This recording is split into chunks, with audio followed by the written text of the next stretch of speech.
right, this week, both chambers of Congress have left Washington for a 2-week recess. But when House Republicans return, their razor-thin majority that they hold in the House will shrink even further. Following the news that Wisconsin Congressman Mike Gallagher will leave early, the Republican conference in the House will soon hold a mere one-vote majority when it comes to voting. And with the recent spending bill exposing fractures within the GOP, how will House Speaker Mike Johnson navigate this razor-thin majority moving forward? Joining me now to discuss this, Congressman Ron Estes. He serves on the House Committee on Ways and Means and the House Budget Committee and the House Committee on Education and Workforce. He represents the 4th Congressional District of Kansas. Congressman Estes, welcome back to Washington Watch. Well, great. Thank you. It's nice to be back. So you guys are working with a historically thin margin. How's that going to work out? Yeah, it really is. And obviously, after the election in 2022, it was a thin margin to begin with. And, you know, through the normal course of the session, we have people that either take retirement or pass away, or other issues that come up. And so Speaker Johnson's been dealt a tough hand. You know, when he was elected Speaker, the problems didn't magically go away. He still has had to work to address some of these issues out there. And most recently, he's been trying to struggle through the fiscal appropriations for fiscal year 2024. And that's now behind him, that problem that he inherited.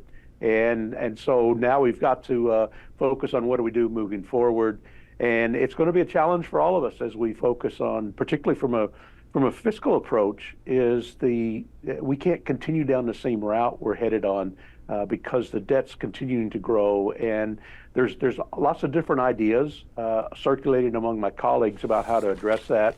But there's a growing recognition that we've got to do something about it. And I'm looking forward to being involved with Speaker Johnson as we work for the 2025 appropriations process and be able to make some of those first steps in making that happen. You voted against the omnibus bill, the 6-bill package. I would have voted against it. In fact, I told the Speaker I was opposed to it because it had some bad stuff in it, a lot of bad stuff in it. But as you pointed out, the framework was already put in place when he came in. He had very little room to work with. And, you know, many people have said, well, we should have a government shutdown. And I discussed that with him, and I know he's discussed that with the conference. But at some point in time, you got to open the government back up. And with such a slim majority of Republicans, there's some Republicans that I think would never vote to open it back up under the conditions that would be presented. So in the end, you would probably have to negotiate with Democrats, and the end could be worse than the former in terms of what you would have to agree to. It really is. I mean, the Speaker really had his hands tied going through that process. And as you said, there are a lot of bad things in the appropriations bills that just passed. I mean, not the least of which is just the amount of money. And even though it's talked about, it's 1.59 or 1.66. There's actually, when you look at the all-in spending for fiscal year 24, it's going to be $1.79 trillion based on all of that amount of spending.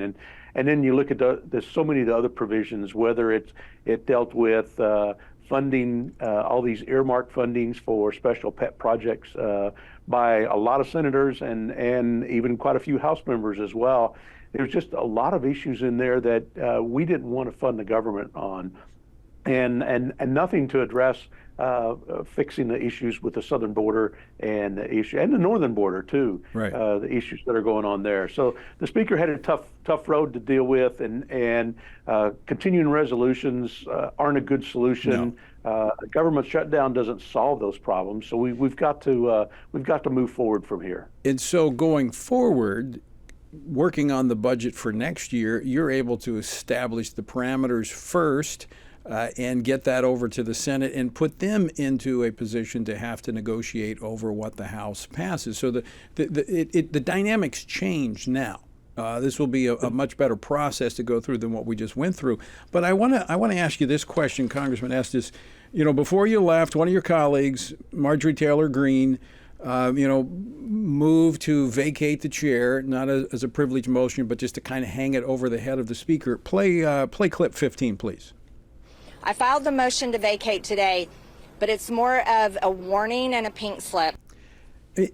Did the Republicans not learn their lesson in what we went through after McCarthy was ousted?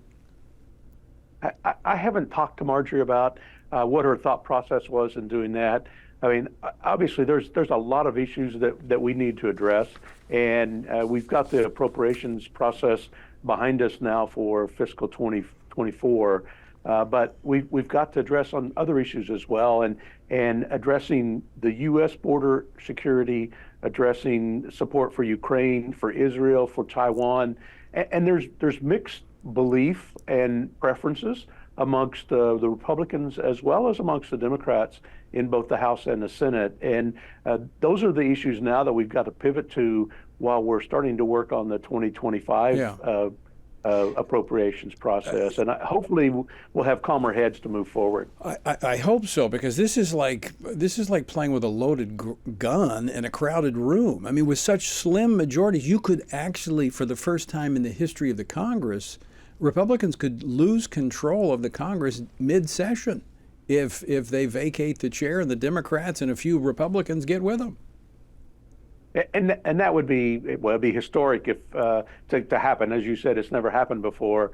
I don't think certainly that's not what Republicans want.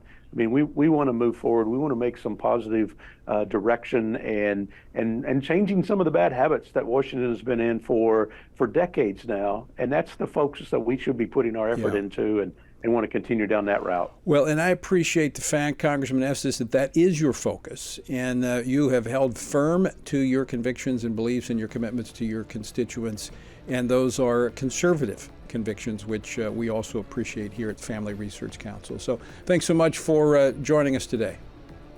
Great. Thank you.